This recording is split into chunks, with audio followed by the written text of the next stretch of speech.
Assalamu alaikum. Welcome to the program. I'm Taimur Shamil.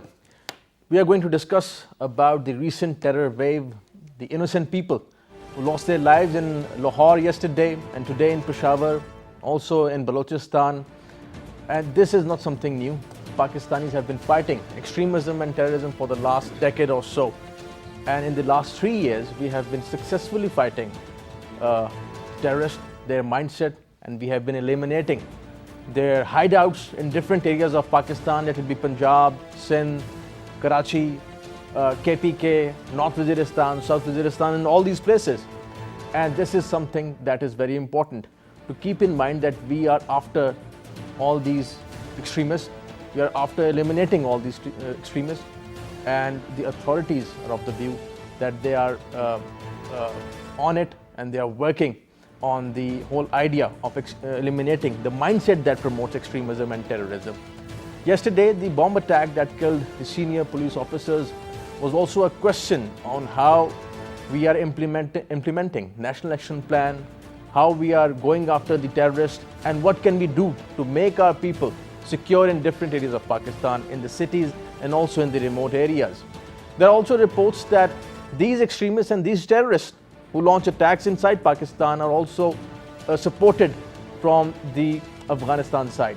They have their sanctuaries in Afghanistan and they come from that side. Certainly, we have to bring up this issue with the Afghan authorities as well, that we have to put an end to this terrorist infiltration, and Pakistan and Afghanistan both have to come up with the solution to this extremism and terrorism. What we are facing right now at the moment is also because of what is happening inside Afghanistan.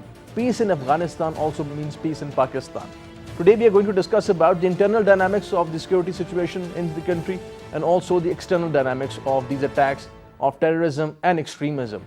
Certainly these terrorists, they get support from somewhere, and those people are across the border. They are in Afghanistan. They might also be in India. The Pakistani officials and authorities are on record saying that they get their support from RAW and also from the Afghanistan side. Yet there's also this debate that what can we do about those people who are present inside Pakistan, who also are of the view that they are against other Muslims, they are against other people from other ethnicities and other nationalities. We have to also act against those people, those groups and those individuals who promote extremism inside Pakistan. We're going to discuss about all this, and for that we have our guest in the studios. Our first guest is Dr. Muhammad Khan. He's a senior defense analyst. Welcome to the program. Second guest is Mr. Qamar Cheema. He is a senior political analyst. Welcome to the program, Cheema sahab. Thank you. Third guest is Mr. Manzoor Afridi. He's a senior political commentator and also a defense analyst. Welcome to the program, sir.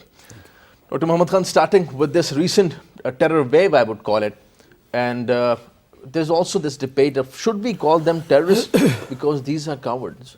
These are those people who have been attacking innocent people who were there on the Mall Road yesterday in Lahore and today in Peshawar. They attacked a van, a vehicle which was carrying people from judiciary. How do you see this whole wave of cowardice and terrorism? Thank you very much. Bismillahir Rahmanir Rahim. To set the stage, Taimur, I would say that first of all, there is a linkage between the domestic and external dynamics of terrorism and the militancy in Pakistan. You cannot deal these two forms of terrorism in isolation. Coming over to the first, the domestic dimension, the internal dimension, I would say that there is a resurgence as far as the extremist and terrorist activities which have been minimum for the last 2 years now. There is a sudden increase, and this sudden increase has really bewildered everybody in the Pakistan. And as far as the losses are concerned, definitely the loss of every life is definitely, it's a great loss. Right. Lives are precious, whether it is a police officer, judiciary, or any innocent citizen of the Pakistan. But the Pakistanis, they are now, I would say that they have taken aback that after we started Operation Zerbez in 2014, June 2014, 15th of June 2014, then there was a gradual decrease in these activities. No, suddenly where is the rise? And we have to see that who is the beneficiary, who is surrounding us, who as a matter of fact is behind all these things. And in order to know that, I think we have to see the interest groups. You mentioned in your opening sentences that India is our ultimate bar, a country. I'm quoting the officials. They're on Definitely. record No, saying that RAW is involved in Pakistan. There in is no those doubt efforts. because Ajib Doval, he's on record saying that we are going to bleed Pakistan, terror through terror, terror through terror. Then the former army chief VK Singh, who is now the minister in the Indian cabinet, he has been running a battalion technological with a complete technological advancement inside the Pakistan. And then you know that all other politicians, defense minister and all that, they have been saying on record that we are going to bleed Pakistan in such a way that they are going to look at the domestic dimensions and they will forget what the affairs of India or any other country. So domestically, I think we need to do a lot. We have to re-evaluate the things in order to formulate a strategy in order to counter this threat of extremism, terrorism and radicalization. Cheema sir, we have to reevaluate the whole thing, the whole process, national action plan, the way we are fighting extremism. After these attacks, we saw a whole debate that national action plan is not being implemented. There is no national action plan. There is no peace. As if there is no peace in Pakistan. As if people are dying like this every day. There is exaggeration. But at the same time, how do you see that we can put an end to this thing that of abusing ourselves, that we have not been doing enough? Certainly, there is a room for improvement. What can we do to put an end to such kind of acts and incidents? I think since this government came, there was a document by the name of National Internal Security Policy. And since after this APS attack, we had this National Action Plan. Both are almost similar, functioning is same. What is actually happening, what has happened, Mr. Timur, is that the government was focusing on two things: the hard component of National Action Plan and National Internal Security Policy, and the soft component of the National Action Plan and all of this. So we have to look at that. Where are we in the hard component and where are we in the soft component? In 2013, the number of terrorist incidents in Pakistan was about 7,000. And just in 2016, the number of terror incidents in Pakistan have been just 800, 750. So just look at the trajectory, the way trajectory is going down. Because of Zarb-e-Azab oppression, because of the resolve of the nation, because of the National Action Plan, the civilian apparatus and the military apparatus, both, they have been working together, that we have to work on it. And similarly, the society is there, they're helping the government as well. Now the question is, if the attacks are going down, what's this resurgence we are seeing right now? For this, we will have to understand the mindset. This is where the soft component understands. What we have done for the de-radicalization plan of this country. Either we are working for that, either there have been rehabilitation of the people who are coming from the conflict zones, how we are engaging those. The question arises that the soft component is lacking very seriously. We have to understand the mindset. It's about mindset that is penetrated in the society, how the state is coming up with the de-radicalization plan. We started the de-radicalization plan in Swat back in 2009. We went for Operation Saboon, Operation Mishal, Saboon, and Spale. All these three were the de-radicalization plans started by the military, supported by the civilian apparatus. Unfortunately, those plans got ended. Right now, against we will have to work how we are going to redraw the map, or how we are going to redraw the curriculum of the schools and colleges and the universities. And we'll have to look at very deeply that how much the opinion makers in Pakistan are influencing the people who are getting their opinions. And this is where I think the state is looking at. But at the same time, the state is focusing, and there have been many cases that have been registered, the people who have been abusing mosques, the people who have been abusing the forums of the religious scholarly places. The state is active, but at the same time I would say that a more institutionalized process for de-radicalization is needed, where the civilian apparatus and the military, they're both active for de-radicalization. Mr. Afridi, this is about de-radicalization, how we can secure our people from this whole mindset that promotes extremism. But at the same time, as we were discussing earlier, that we have reports and officials are of this view, and they're on record saying that these people, terrorist individuals and groups, they have support from the Afghanistan side. They have their sentries. I'm not saying that they have their support from the Afghan government, certainly, but they are in that area. They have their sentries there in Afghanistan. And our officials are also on the record saying that they get their support from RAW, the Indian Intelligence Agency. What can we do to ensure stability in Pakistan and peace in Pakistan? What can we do to eliminate these individuals and groups? Yes, the terrorist groups are such kind of extremists and militant groups in Pakistan. They have certainly links with their foreign outfits, with the foreign sanctuaries. And RAW, as of course, that is involved. And there are too many reports. I don't want to go in detail where RAW is responsible for such kind of attacks, not only in Karachi, but also in Balochistan and some other areas of Pakistan. On the other hand, that is also very clear that in the result of National Action Plan, the Operation Zarb-e-Azb, right? So a lot of militants, they also went into Afghanistan, and Pakistani government has on so many times and so many occasions also agitated and raised this issue that such kind of elements, they are over there and they are penetrating into Pakistan, and the Pak-Afghan border that is stretched for about 2,400 or 500 kilometers. So that is also very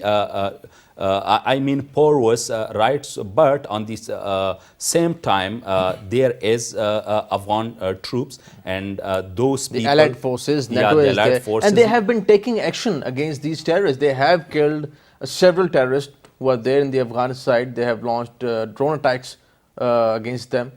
Don't you think that is also making some difference, that at least the situation is under control in the Pakistani area because of the drone strikes?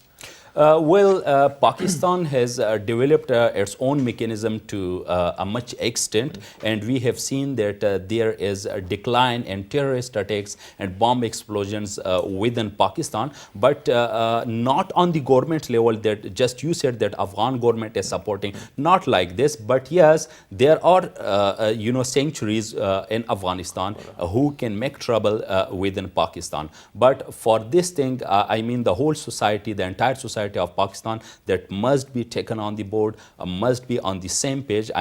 Each and every citizen of Pakistan, in what capacity he or she is, the educated one, and even the religious scholars, the curriculum experts, they have to work together to institutionalize all these things for the de-radicalization of the society, and also to make room for such, those people who were involved in such extremist activities, to streamline them in our society and also in our even politics. Right.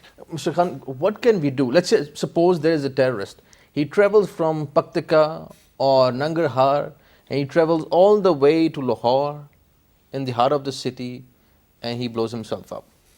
What can we do to break the nexus of those groups which are here in Pakistan and groups that are there in the Afghan area, nearing the Pakistan border? What can we do to break the nexus? We have excellent intelligence system. We have military forces, paramilitary forces. As you were saying, situation is much better now, but we have to do more. What can we do?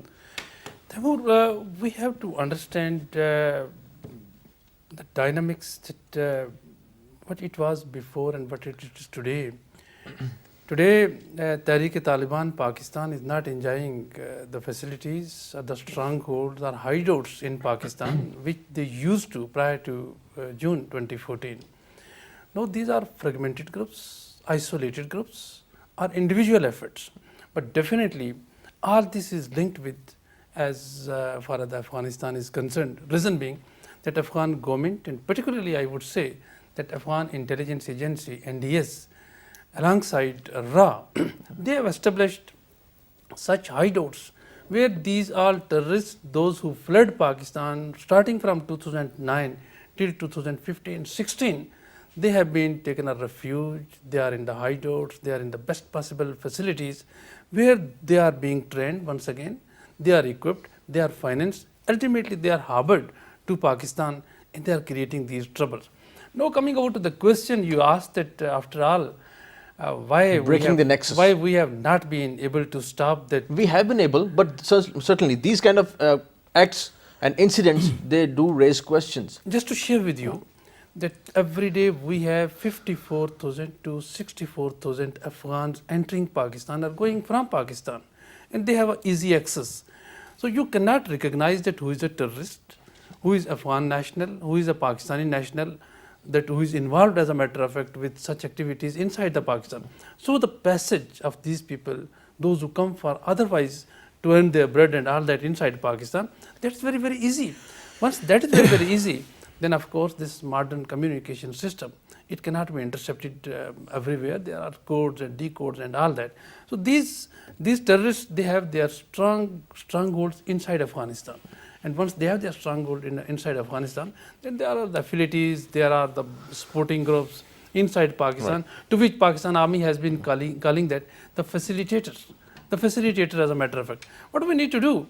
That these individual acts will take place. There would be the incident, such incidents will continue. But we can do that at the social level, at the societal level, we need to have, we need to develop something. That soft policy that Mr. Cheema was also discussing. Policies, and the government, as a matter of fact, has to decentralize all these things. Sharing of the information has to be more common. And then, as far as the people in the society, they need to share all this information with the law enforcement agencies, those who can take actions at the right time. Then, of course, modern gadgets for the information, we can utilize them. They have to be made use of. Cheema Sahab, this widespread perception, and this perception prevails that terrorists, with the support of RAW and NDS, as Mr. Khan was saying, they are carrying out attacks inside Pakistan. Now we have NATO forces in Afghanistan, we have allied forces in Afghanistan, we have Afghanistan security forces and whatnot, but they can't take action against those terrorists who are there, let's say in Paktika and Nangarhar, or the provinces nearing the Pakistani border. What, let's say, bars them from taking action against these terrorists? Do you think that we need to develop more trust with the Afghan authorities, with the Afghan forces, the Pakistani forces, so that we can actually fight the common foe? In fact, what I believe is that what's happening, there is India, Afghanistan, and I think DGSPR has been vocally saying that NDS and RAW have been involved in certain cases in Pakistan. The question is, they are foes, enemies, and this is what we expect from them. Now what we have to do, we have to move forward from this. And how we have to move forward, we have to lay out proper plans that if the enemy is doing so, what we need to do. As we are talking about, we need to mention we have a strong border management system, and this is what we need to tell to the Americans and the allied forces. We cannot compromise unless there is a strong border management system. Either it is done by us alone, or with the special forces, the international forces sitting in Afghanistan, or with the support of the Afghan forces. If we are not in a position to do that, there will be infiltration going on. And this is something that is going to create more chaos. Now, what's going on in Afghanistan, as you are mentioning, right now what has happened recently, the UAE diplomats have been killed there. And this is not, the Taliban have not done that. The Taliban have come up with clarity, and they have given a clarification. Now there is going to be an inter-tribal rivalry within Afghanistan. Now the question is that and the new phenomenon of ISIS as well. Definitely, definitely. 38% of the Afghanistan's territory being controlled by the Taliban. You have a strong inter-tribal rivalry. You have a confusion in center where Abdullah and Ghani, they're at loggerhead for more power. Then you have Hizb Islami inside the setup. You have forgiven them. Now the question arises, we have a strong interference of Russians and Iranians in Afghanistan. And while they're saying that Afghanistan and allied forces fail to deal with the situation in Afghanistan, we are seeing that IS is rising. So the question arises, in all that crisis going on, how Pakistan can do that? I think the only way Pakistan can do this, that is that we will have to be offensive on the diplomatic forums, politically, with the United States, with the allied forces that help us to monitor border. Because if 38% of the territory is with the Taliban, IS is there, the capacity building of them is still required. General Nicholson has said in Congress hearing that we need more troops for capacity building of the Afghan forces. So do not blame us. Do not make us scapegoat. Help us in managing border. Help us in resolving crisis. Help us if we are going for the talks. So if the Russians are inviting everyone there in Russia, I think everyone should come in and help and how things can move forward. So the situation is like this, that we need to be more vocal, and politically, diplomatically, we need to be vocal at all the forums, that the world needs to listen us, that we are doing good. So help us in resolving the crisis in Afghanistan. Right. We'll continue our discussion, Mr. Khan, talking about this whole process. Do you think that there is any diplomatic way forward for this whole issue? Because we are going after these terrorists. We are eliminating them in different areas. They are also being targeted in the Afghanistan as well. But together, what is the diplomatic outweigh for the both countries? Diplomatically, what can we do to discuss this issue with the Afghan authorities and the forces that we have to put an end to this?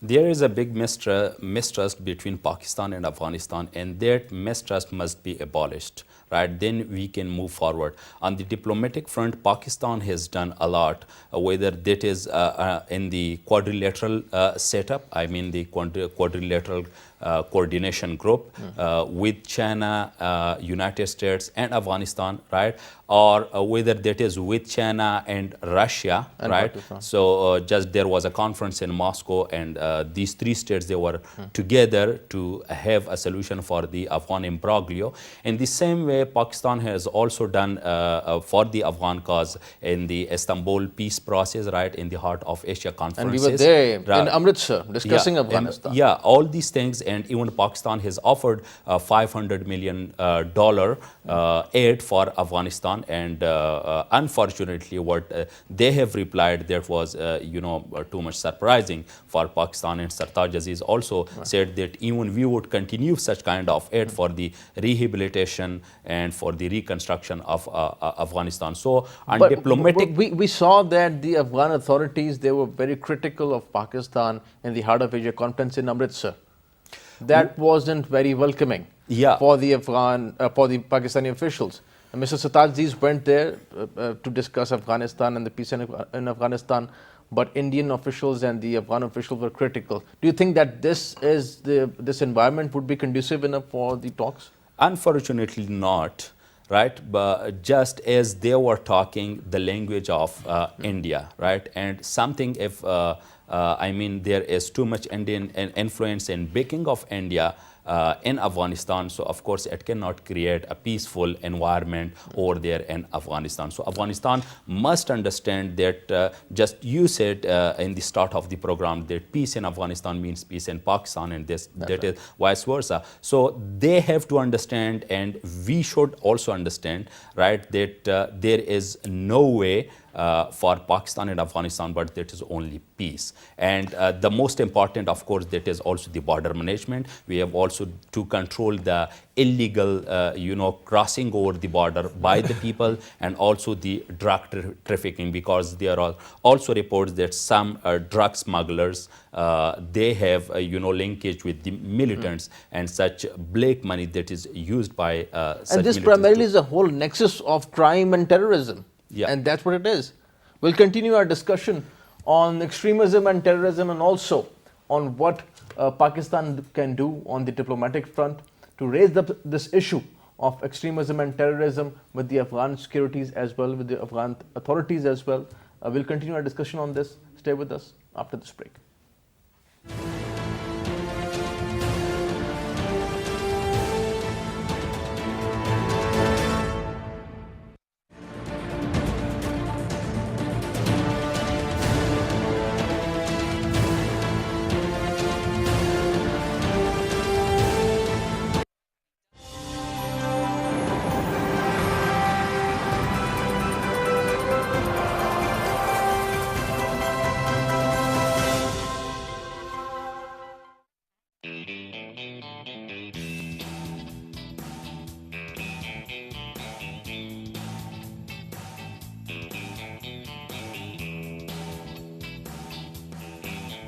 Tent pegging is an equestrian sport practiced in many countries around the world.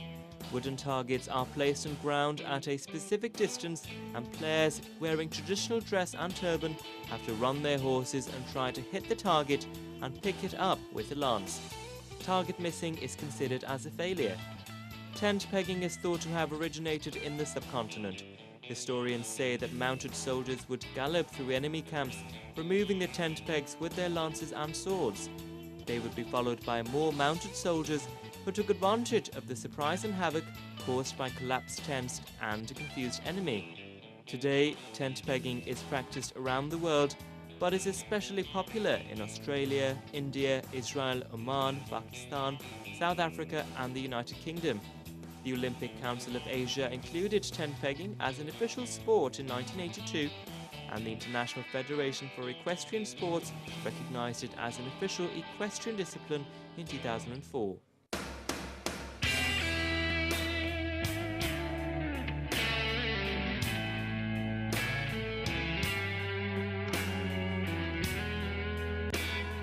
After independence of Pakistan, the game came under clouds because of lack of state patronage, which ultimately diversified to more glitzy, more glamorous games like cricket and hockey. Public interest in the cities thus diverted these games of glamour, yet the landlords, bourgeois and the rural folk kept it alive. New and emerging national tent pegging associations have helped spread the sport's popularity.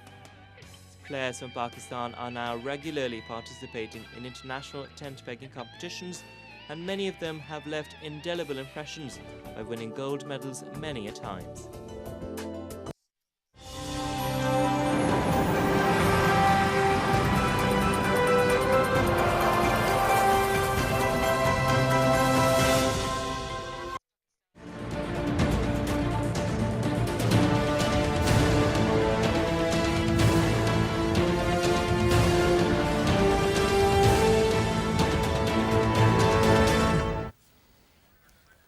Welcome back. We are discussing extremism and terrorism in Pakistan, the recent terror wave in which many people lost their lives in Lahore, in Balochistan, Quetta and Peshawar today.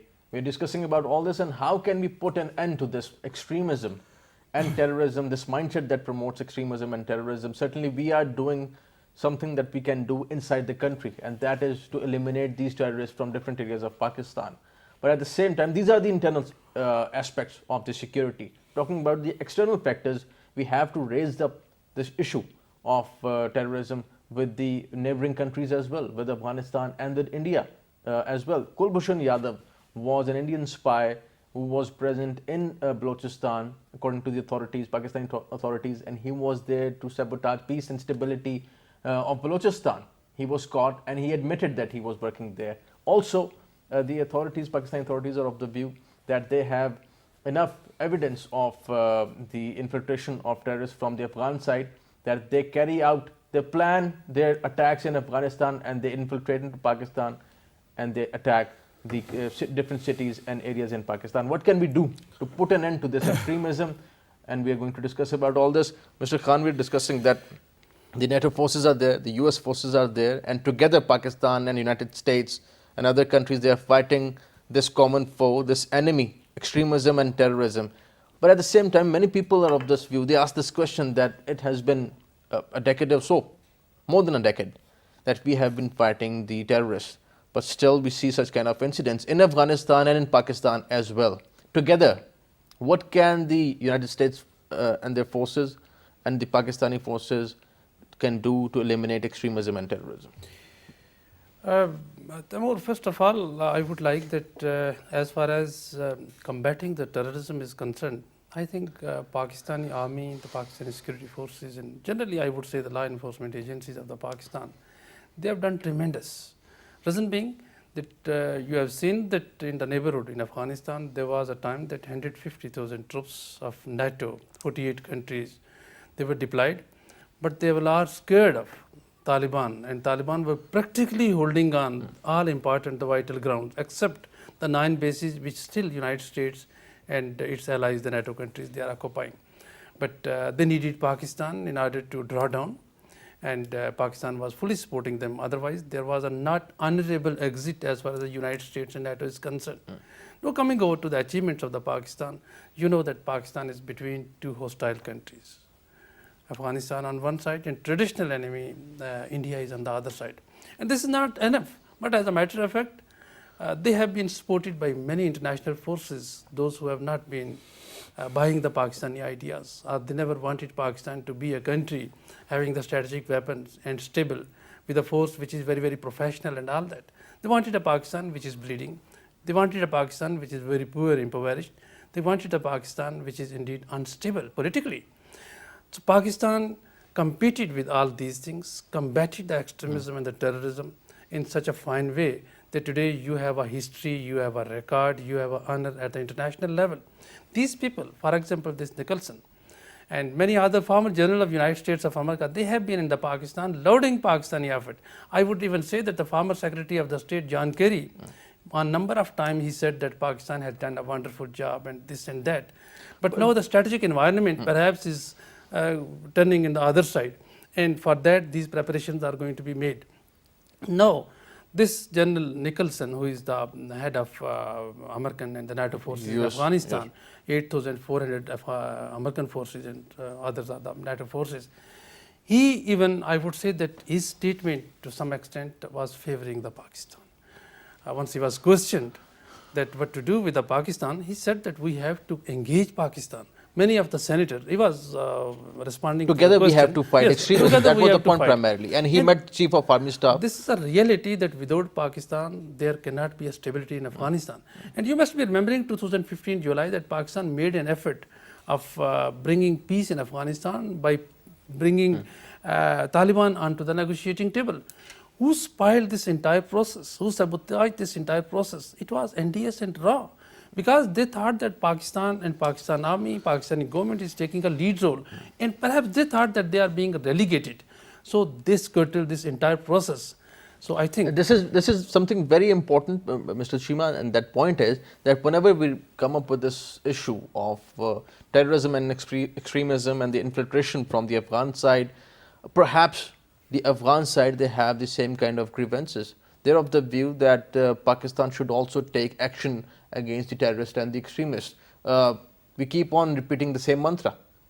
How do you think that we can build trust between the Afghan security forces and the Pakistani security forces, and perhaps the prevailing sentiment in maybe US as well, that we have to do more? The do more mantra is there. What can Pakistan do to address this? This is what Pakistan is saying, that help us in managing the border.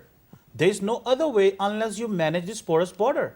The United States and the international coalition forces spent billions of dollars in Afghanistan, and they just left aside. They didn't pay attention what's happening on the border. They call it, this is the most dangerous place on earth. Yes, this is the dangerous. Then what you have done to make it secure? The Pakistan Armed Forces have been doing work there. We have done, just look at how while evacuating all the people from Farah, building the infrastructure, making place more good, bringing them back, putting money from our own pocket, raising the entire infrastructure there. Help us in managing that area. Do not create trouble for us. So this is what the United States need to understand. For instance, this General Nicholson, what he has been saying, he came, he met with General Bajwa, he went there into the Farah, and then went back into the Congress, and he said that we have to go for the review or holistic review. General McCain, who came before him, and the Pakistan Army took him to the Farah, and General McCain said that we need a candid review. And this is what the Congress and the Defense Department think different. If General Nicholson says we need, and the other saying we need a complete review, and the Congress says we need to be more careful, it means that this is what the Americans or the Defense Department needs to understand. Defense Department, Pentagon, and State Department have never been together on the same sheet. The former American ambassador in Islamabad resigned on this point, that whenever there is a drone strike in Farah, you do not ask me. So there is a trust deficit going on. So this is what I think Pakistan, this is what we need to do. We need to be more aggressive, and we need to market our perspective more clearly. So General McCain, he came here and he visited the places, and he knew that things are fine, and he's saying something different and sitting in Congress. And General Nicholson going from here and saying something different. They come and they meet and they discuss, they share ideas, and they're very fine. And when they go to the Congress, they say something different. Pakistan is doing good. And when it is Congress, Pakistan is bad. So I think, what is this double standard? I think this is what the Pakistani government, Foreign Office, Prime Minister Office, and the ISPR, and the Chief of Army Staff, they need to make it clear to every American delegation, especially the military, that what you have to say after where you're leaving. This is what you're talking with us. This is what is your statement, or what you have to say, what you're saying in Congress. So I think there is a misconception, and that misconception need to be ended. And for Afghanistan need to be very clear. We have a very, very important stakes in Afghanistan, and those stakes will not end unless you help us in managing things there. Afghanistan government is not in a position to control Afghanistan. You don't have territory in your hand. And if my backyard is upset, I have to be there to look myself. So I think this is what the Afghans, the Americans, and others need to understand this. Mr. Afridi, I think a very comprehensive thing that Mr. Qamar Cheema has said, that we need the Afghan security forces, the Afghan government and the allies, NATO allies over there in Afghanistan to be clear of what they want in Afghanistan and how they are projecting the whole scenario when they go back. That is also an issue. So building a trust with Pakistan is indispensable, is very important for the peace in the region. Yeah, sure. I think the failure what they have done in Afghanistan, they are just, they are just blaming Pakistan for it, right? All the NATO forces, the allied forces, the US forces alongside with the Afghan national forces. So they have done a lot, in their efforts, but that is a complete failure over there because Talibanization did not come to an end in Afghanistan, and there are still explosions. So their failure, that is not the failure of Pakistan. Pakistan has done a lot, and not only on military side, what we have done military operations in various regions, but also on diplomatic front. And not just Taliban, but we have now a new issue as well, and that is Daesh in Afghanistan. That is so ISIS. we have this new problem that Pakistan, most probably, we have to look for it, as Mr. Cheema was saying, that this would be a problem for Pakistan, for the immediate neighbors, perhaps for Iran as well. Of course, if even they could not control the Afghan Taliban, so how is it possible for them to control this ISIS? And one more thing to say in this regard, Afghan Taliban, they are willing, putting some conditions, they are willing for reconciliation and for peace talks with the Afghan government. But on the other side, ISIS is not ready for that. And that is also, that is creating a big hurdle for the Afghan government how to tackle with this Daesh or ISIS within Afghanistan. And this is not only a problem for Afghanistan, but also for the regional states. And Pakistan is also included in There's one question that when we talk about, when I say we, I mean US, Pakistan, Afghan government, when we talk about peace in Afghanistan, we mean that the Afghan government and the Taliban would be coming on table to discuss peace in Afghanistan, and that would mean that they would agree with Taliban of sharing Afghan government with the Taliban? How do you see it? What do we mean when we say peace in Afghanistan? Yeah, peace in Afghanistan, of course, means that the Afghan government and the Afghan Taliban, they should have a reconciliation. The Afghan Taliban should be reconciled, and they should have. That puts a question mark on the whole 15-year war on terrorism. That after 15 years, we are saying that we are bringing in Taliban back on the table. Of course, this is an issue, and each state, the regional states, Iran, Pakistan, India, China, and Russia, they have tried, but they have, each of the states, they have their own interest within Afghanistan. And each of them, they are trying for the peaceful solution of the Afghan problem and for these peaceful solution and talks, but from their own objectives. Mr. Khan, now there is also a change in the region. Maybe the regional alliances are also changing, as we can see now that Russia, as you were saying, Russia, China and Pakistan are also discussing Afghanistan and the peace in Afghanistan. We are working with the United States, with the NATO forces in Afghanistan, but at the same time, we also need to take the other countries, powers in the region, to take interest in what is happening in Afghanistan. We need to bring them on the table. Do you think that this would be a breakthrough in the Afghan peace process? How do you see the nexus of China, Russia and Pakistan discussing Afghanistan? Okay, continuing from what Dr. Afridi said, I would say that until and unless, if you want really the peace in Afghanistan, until and unless you bring Afghan Taliban on talking on table, on negotiation, or until and unless they are made part of the government, they are given a share, but as a matter of fact they deserve, peace will not be there in Afghanistan. Even today, bulk of the areas, particularly the south and east, they are being dominated by the Afghan Taliban. So they are the important stakeholder, they are a reality.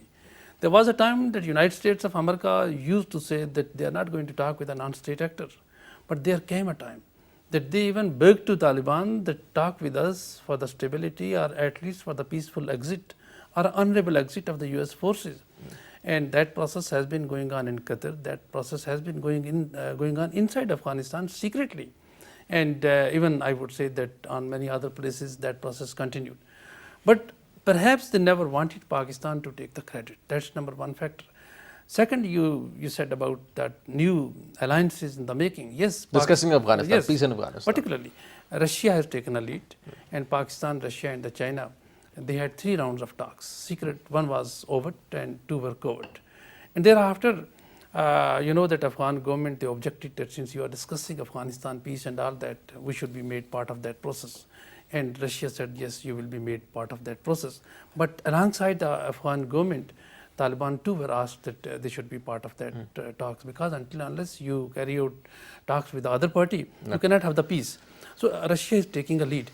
And if you read the statement in front of the Senate Committee of Armed Services, General Nicholson, he was on record saying that perhaps Pakistan, Iran, and Russia, they have some sort of interest in this region in Afghanistan.